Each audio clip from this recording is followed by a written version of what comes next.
ಹಿರಿಯ ಐಪಿಎಸ್ ಅಧಿಕಾರಿ ಸೇರಿ ಇತರೆ ಪೊಲೀಸ್ ಅಧಿಕಾರಿಗಳನ್ನ ರಾಜ್ಯ ಸರ್ಕಾರ ಅಮಾನತುಗೊಳಿಸಿದ್ದನ್ನ ಖಂಡಿಸಿ ಸಮಾನ ಮನಸ್ಕರ ವೇದಿಕೆ ಕಾರ್ಯಕರ್ತರು ಧಾರವಾಡ ಜಿಲ್ಲಾಧಿಕಾರಿ ಕಚೇರಿ ಎದುರು ಪ್ರತಿಭಟನೆ ಮಾಡಿದ್ದಾರೆ.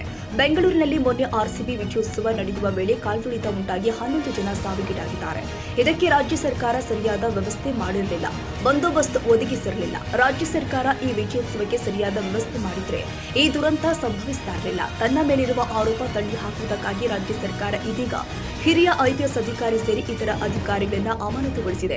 ರಾಜ್ಯ ಸರ್ಕಾರವೇ ಈ ದುರಂತದ ಹೊಣೆ ಹೊರಬೇಕು. ಇಲ್ಲಿ ಅಮಾನತಾಗಬೇಕಾದವರು ಪೊಲೀಸರಲ್ಲ, ಬದಲಿಗೆ ಸಿಎಂ, ಡಿಸಿಎಂ ಹಾಗೂ ಗೃಹ ಸಚಿವರು ರಾಜೀನಾಮೆ ಕೊಟ್ಟು ಮನೆಗೆ ಹೋಗಬೇಕು.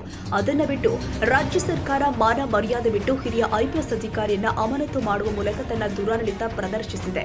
ಈ ಕುರಿತು ನ್ಯಾಯಾಂಗ ತನಿಖೆ ನಡೆಸಬೇಕು ಅಂತ ಸಮಾನ ಮನಸ್ಕರರು ಧಾರವಾಡ ಜಿಲ್ಲಾಧಿಕಾರಿ ಮುಖಾಂತರ ರಾಜ್ಯಪಾಲರಿಗೆ ಮನವಿ ಸಲ್ಲಿಸಿದರು.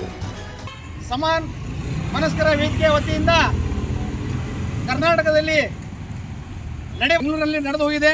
ಇದಕ್ಕೆ ಮೂಲ ಕಾರಣ ಯಾರಪ್ಪ ಅಂತಂದರೆ ನಮ್ಮ ರಾಜ್ಯ ಸರ್ಕಾರದ ಮುಖ್ಯಮಂತ್ರಿ ಸಿದ್ದರಾಮಯ್ಯ ಮತ್ತು DKಶಿ ಅವರು. ಅವರ ಯಾವುದೇ ರೀತಿಯಿಂದ ಬೇಜವಾಬ್ದಾರಿಯಿಂದ ಇವತ್ತು ಅಮಾಯಕರ ರಾಜ್ಯಕ್ಕೆ ತಲೆ ತೆಗೆದುಕೊಳ್ಳುವಂತಹ ವಿಷಯ.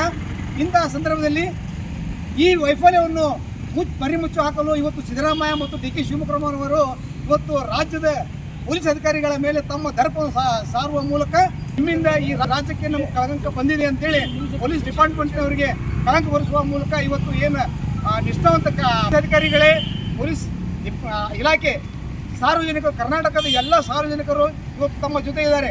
ಆ ಕಾರಣಕ್ಕಾಗಿ ಪೊಲೀಸ್ ಡಿಪಾರ್ಟ್ಮೆಂಟ್ ಪ್ರತಿಷ್ಠೆಗಾಗಿ DKಶಿ ಅವರು ಇವತ್ತು ಅಮಾಯಕ ಜನರ ಬಲಿ ಪಡೆಯುವ ಮೂಲಕ ಮಾಡ್ತಾ ಇಲ್ಲ.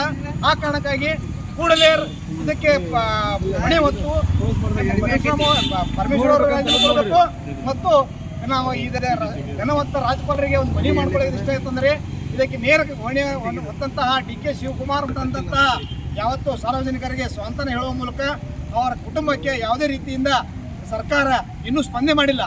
ಕೂಡಲೇ